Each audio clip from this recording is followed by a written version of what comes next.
Hello guys, এখন আমরা যাচ্ছি কাশী বিশ্বনাথ মন্দিরে। যে সন্ধ্যাবেলায় যে সন্ধ্যা আরতি হয় তা দেখতে। প্রায় কাছাকাছি চলে এসেছি। সন্ধ্যা আরতি হচ্ছে, দেখো সবাই এত লোকের সমাগম হয়েছে এখানে। যদি কাশীতে আসো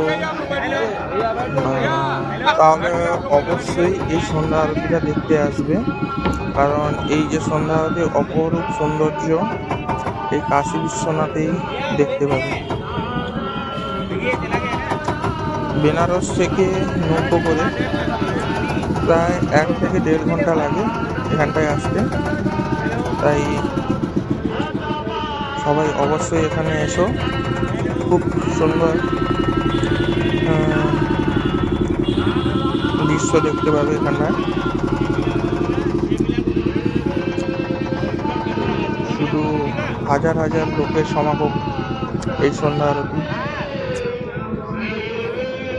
তাই যারা বেনারসে আসবে অবশ্যই এই সন্ধ্যা আরতিটা দেখার চেষ্টা করবে। খুব সুন্দর লাগে, খুব সুন্দর।